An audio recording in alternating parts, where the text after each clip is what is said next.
Mostly लोग जो आज उनका बिहेवियर है, हम्म, पता चला है मैंने जब मैं रिसर्च कर रहा था कि पेरेंटल वुंड्स की वजह से है।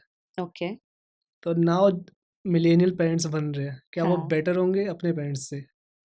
मैं डाउट में हूँ। Why so? Reason being, I have worked in 4 schools okay, in last 7 years. So you are teachers too? हाँ, so school counsellor and a okay, psychology teacher. Okay, so मेरा experience पिछले 7 साल में हम्म, स्कूल पेरेंट्स के साथ और okay, जो हम अपने कोलीग से भी मिलते हैं उनके हम्म, साथ, जो मैंने मेजरली नोटिस किया है वो ये था कि जब हम पेरेंट बनते हैं ना, तो हम्म, कहीं ना कहीं हम पुरानी वाली स्क्रिप्ट को कॉपी पेस्ट करने की कोशिश करते हैं। जैसा ओके, हमारे पेरेंट्स ने हमारे लिए किया, हम या वैसी ही चीज़ें कर रहे हैं। सेम वही चलता है हमारे दिमाग में। एंड देन जो मेरे आसपास के दोस्त कर रहे हैं, हम्म, लेट्स से कि किसी इंडिविजुअल के फ्रेंड है, उनके बच्चे पहले हो गए तो वो जैसा कर रहे हैं वैसे। हम्म, तो हम कहीं ना जो एक अपना सेल्फ वर्क होता है उसको हम बिल्कुल ही चेकआउट कर देते हैं कि इसकी तो ज़रूरत है ही नहीं। हम्म, वहाँ से अगर आप सेम स्क्रिप्ट किसी और का अपनी ज़िंदगी पे कॉपी करोगे तो you are completely forgetting the point that your child, वो एक इंडिविजुअल सोल है, आप और आपके पार्टनर इंडिविजुअल सोल्स हो। या तो वहाँ पर जब तक आप अपना सेल्फ वर्क नहीं करोगे ना, तो as a unity, as a unit, आप 3 लोग या लेट से किसी के 2 बच्चे हैं तो 4 लोग, आप उतना अच्छे से चीज़ों को मैनेज नहीं कर पाओगे अपने घर के अंदर जितना कि वो होना चाहिए। या so that way you can't say. Actually this happened with me. I okay. Am not married but I had a pet, I told you about. Hmm. एक तरह का बच्चा ही तो है मेरे लिए। तो जैसे हम मेरे मॉम डैड ने मुझे चीज़ें मतलब एक दायरे के बाहर नहीं जाने दिया ना। इंडियन ऑल पेरेंटिंग, या बच्चे को सेफ रखना है। सेफ रखना है, तो मैं उसके साथ वैसे रहता था, मेरा हम्म। वही रहता था। तो वो सबसे प्यार से रहता था, मेरे साथ उसको अलग से मतलब प्यार था उसको, ऐसी बात नहीं है, प्यार नहीं। बट वो नोटोरियस आपके साथ सबसे ज्यादा था? नहीं, नहीं। इनके साथ था। ओके। मेरे साथ उसका 36 का आंकड़ा रहता था। ओके।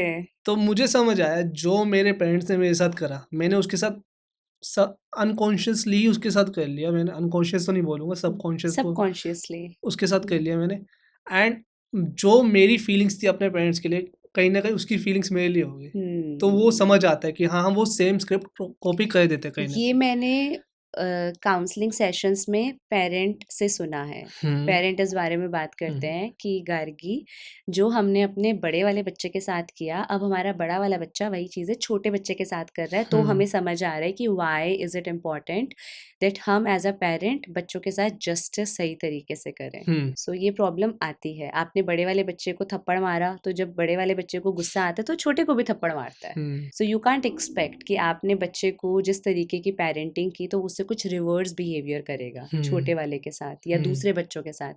ऐसा नहीं होगा। Okay. So I would not say कि जो मिलेनियल पेरेंट्स हैं हुँ, हुँ, वो बेटर पेरेंट बनेंगे just because of they are living in a new age. उनके पास हुँ, हर तरीके की एक्सेसिबिलिटी है तो वो अच्छे पेरेंट बन जाएंगे। जब तक हम अपना सेल्फ वर्क नहीं करेंगे ना, एज अ पर्सन हम खुद को इवॉल्व नहीं करा रहे हैं, हम पेरेंटिंग के वो तरीके नहीं समझ रहे हैं जिससे कि हम दूसरे बच्चे को डैमेज ना कर दें, ओके। तब तक हम वो पेरेंट बनकर नहीं आ पाएंगे जो हमारा बच्चा डिजर्व एंड करता आई है। गेस कि अगर आप अपने टाइम में जैसे बच्चे थे, ज़रूरी नहीं आपका बेटा वैसा ही निकले या बेटी वैसी निकले, क्योंकि एब्सोल्युटली। अब नई जेन अल्फ़ा आ गया मेरे ख़्याल से अब, हाँ। तो वो वैसे निकले, वो अलग टाइप के ये तो निकल सकते सोचना हैं। ही गलत है। ये मैंने बहुत ज़्यादा नोटिस करा बट है। होत आई गेस कि वो अलग ही हैं बिल्कुल वो मतलब अलग ही है। सो हुँ, बेसिकली होता क्या है, हम ना इस कॉन्सेप्ट पे काम करते हैं, सिमिलैरिटी अट्रैक्ट्स अस। अगर ओके। हम सिमिलर हैं तो हमें चीज़ें अच्छी लगती हैं। हुँ, तो जब हम अपने ही घर में इतना वैरायटी ऑफ पर्सनैलिटीज़ हुँ, देखते हैं ना, तो हमें कहीं ना कहीं एज अ पेरेंट ये फील होता है कि बच्चा हमारे जैसा क्यों नहीं है, ये हुँ, अलग क्यों है। Hmm, hmm, because you are trying to control so many souls with one brain, hmm, but this is not how it should be. Hmm okay. सब इंडिविजुअल हैं, हम सब अलग हैं। तो हमें उस चीज़ के लिए एक्सेप्टेंस लेकर आनी पड़ेगी कि हम पर सब यू अलग यू आर हैं। सेइंग दैट सिमिलर अट्रैक्ट्स, ठीक है? हाँ। वो बात सही है, हुँ। बट मुझे बच्चे बिल्कुल बेकार लगते हैं। देखो साफ-सीधी बात है, मेरे को बच्चे अच्छे व्हाई? जो मेरा एक्सपीरियंस रहा है, मैं मतलब मुझे बच्चे जैसे ही मिले ना हाँ। बचपन में, मैं जब छोटा था, मतलब हम्म, छोटा क्या, जब होऊंगा 18-20 साल का, तब हाँ। का मैं एक्सपीरियंस बोलूँ। 5 साल पहले को छोटा नहीं कहते। चलो उससे पहले का लगा लो आप। ओके, व्हेन यू वर 14 वो 15। बच्चे नहीं होते आपको शादी पे मिलते हैं, जब माँ बाप ने चाबी लगा के छोड़ दी, इधर उधर बज रहे हैं। इधर उधर भाग रहे हैं। हाँ, वो आके पैरों पे पड़ जाते हैं, ऐसे सर मार देते हैं, आप फोन चला रहे, फोन खींच दे आपका, वो वैसे बच्चे मेरे को मिले थे। और मुझे बहुत चिढ़ होती थी मतलब उन बच्चों से। ये भी तो बट इसी वो चीज का रिजल्ट है ना कि उनको घर में बहुत कंट्रोल किया जाता है। बट वो परसेप्शन मेरा चेंज हुआ है कुछ महीनों पहले। Hmm, I recently had a podcast with 8-year-old girl. Hmm, तो मतलब वो मेरे एडिटर की बेटी हैं वो, हम्म, तो वो आते रहते हैं यहाँ पे, and she is a sassy okay, वो है ना, सैसी गर्ल। या। तो अब उसके माँ बाप उसको कंट्रोल करते हैं, एंड मैं इस चीज़ से हो चुका हूँ।